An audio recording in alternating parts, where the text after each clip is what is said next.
అనంతపురంలోని కళ్యాణ్ దుర్గం municipal chairman TDP కైవసం చేసుకుంది. Municipal chairperson గా 15వ వార్డు కౌన్సిలర్ తలారి గౌతమి ఎన్నికైంది.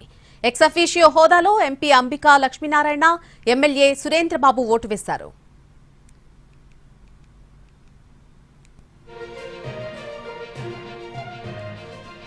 కళ్యాణ్ దుర్గం మున్సిపల్ చైర్పర్సన్ గా 15వ వార్డు కౌన్సిలర్ తలారి గౌతమి ఎన్నికయ్యారు. ఈ సందర్భంగా తనకు మద్దతు తెలిపిన ఎమ్మెల్యే, కౌన్సిలర్లకు ధన్యవాదాలు తెలిపారు.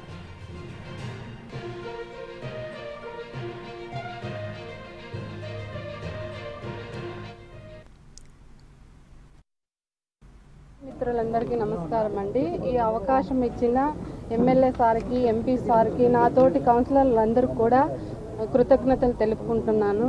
కళ్యాణ్ దుర్గం పట్టణ అభివృద్ధికి కృషి చేస్తామని ఈ సందర్భంగా తెలియజేస్తున్నాను. మీడియా మిత్రులందరికీ కళ్యాణ్ దుర్గం టౌన్ కూడా ఎంతో అభివృద్ధి చెందుతుంది. మీరు కూడా చూస్తున్నారు. చాలా ఏళ్ల క్రితం నుంచి కూడా అభివృద్ధికి నోచుకోకుండా వెనకబడిన ప్రాంతంగా ఇది గుర్తింపు ఉంది. ఎందుకంటే ఎక్కడ కూడా అభివృద్ధి లేదు. ఎందుకంటే ఇక్కడున్న పక్కనున్న రాయదుర్గం కావచ్చు, మడకశిర కావచ్చు, ఇక్కడ ఉన్న ఉరవకొండ కావచ్చు, చుట్టూ ఉన్న మన ప్రాంతాలన్నీ కూడా చాలా అభివృద్ధి అయ్యాయి. కళ్యాణ్ దుర్గం మాత్రం అభివృద్ధికి నోచుకోకుండా వెనకబడింది. అలాంటి ప్రాంతాన్ని ప్రజల సహకారంతో, మా ముఖ్యమంత్రి గారి సహకారంతో అభివృద్ధి చేసుకోవాల్సిన బాధ్యత మనందరిపైన ఉంది. కాబట్టి అందులో భాగంగా ఈరోజు మన చైర్మన్ గా తలారి గౌతమి గారిని ఎన్నుకోవడం జరిగింది. ఇది చాలా శుభసూచకం, చాలా సంతోషకరం. మీ అందరికీ కూడా